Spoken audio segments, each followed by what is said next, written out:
3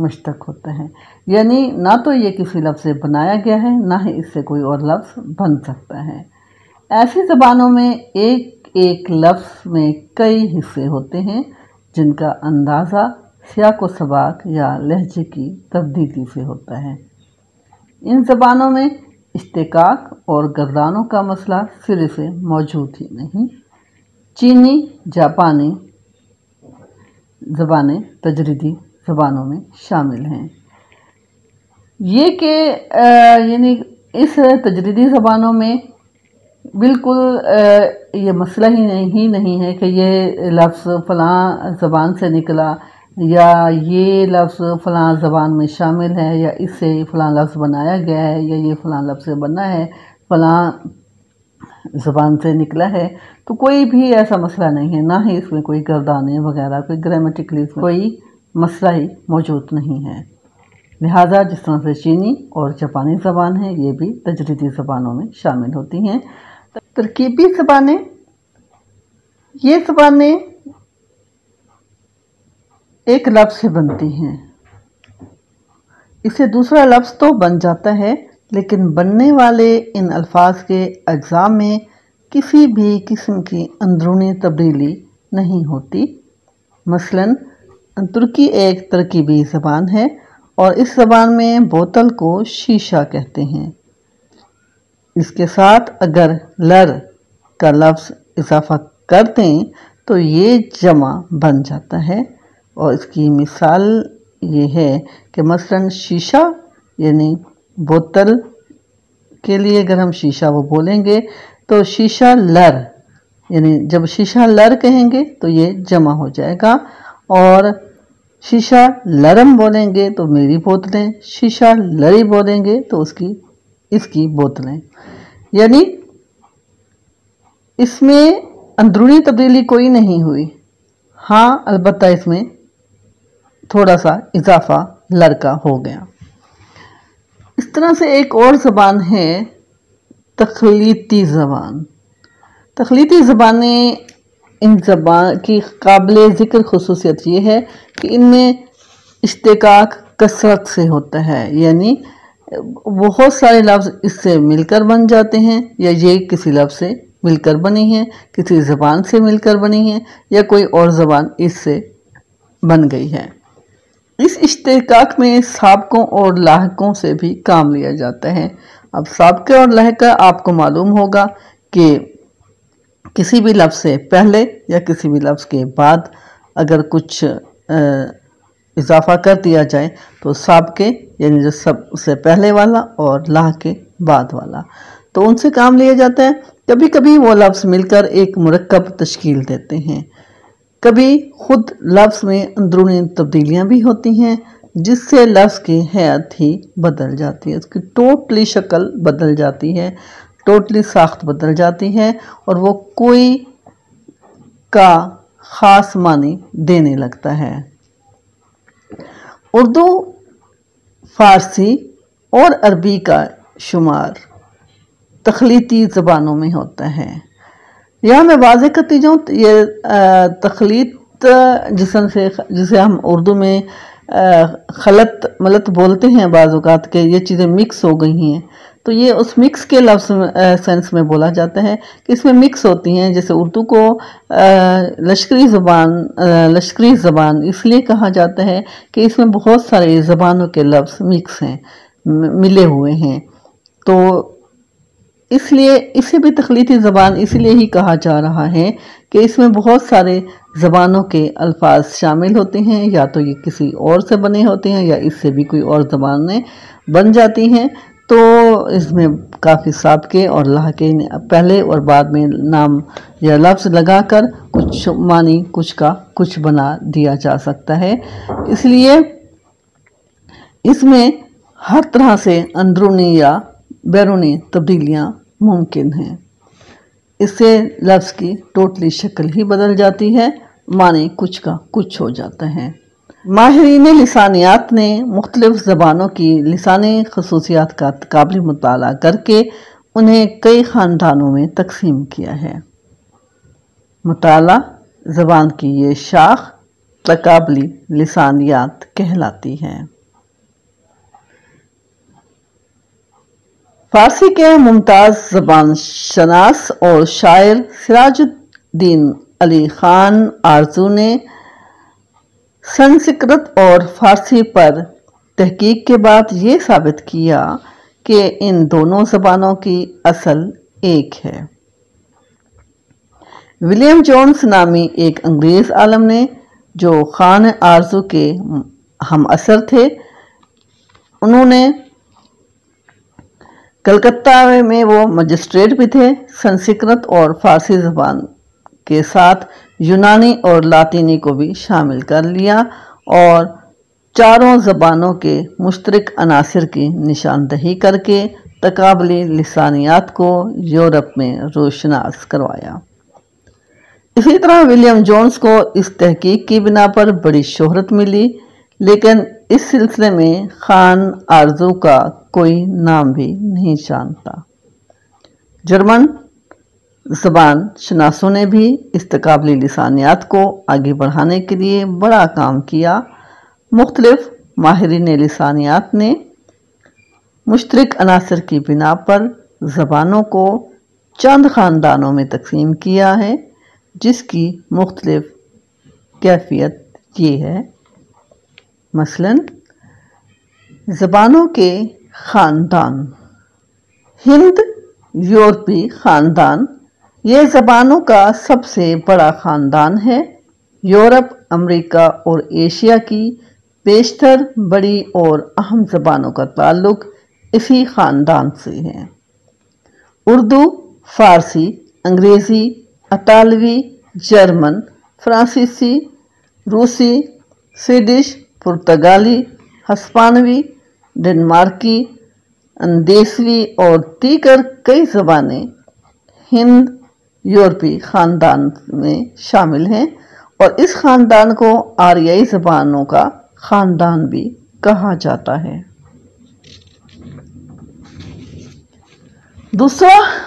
اس کی دوسری قسم ہے خاندان، اس کا جو کہتے ہیں دوسرا خاندان ہے زبانوں کا، وہ ہے سامی خاندان۔ اس خاندان کے دو بڑے شعبے ہیں، ایک سامی اور دوسرا حامی۔ سامی شعبے میں جزیرہ نما عرب، عراق، شام، لبنان، فلسطین، اردن، مصر سے مراکش تک، شمالی افریقہ، حبشہ، ایریٹریا اور صومالیہ میں بولی جانے والی زبانیں شامل ہیں۔ سواحلی، آشوری، کنانی، خوریکی، عبرانی اور سریانی اس شعبے کی مشہور زبانیں تھیں، جو اب مردہ زبانوں میں شامل ہیں۔ البتہ عبرانی زبان کو اسرائیل میں سرکاری زبان قرار دے کر زندہ کر لیا گیا ہے، اور اس شعبے کی زندہ اور اہم ترین زبان عربی ہے۔ حامی زبانیں شمالی افریقہ میں رائج رہی ہیں، اور قدیم مصر کی زبان اور بربری کا تعلق بھی حامی زبانوں سے ہے۔ یورال اور آلتائی یعنی تورانی خاندان: ترکی، تاتاری، ترکمانی، فن لینڈی، سائبیریائی اور منچوریائی زبانیں اس خاندان سے تعلق رکھتی ہیں۔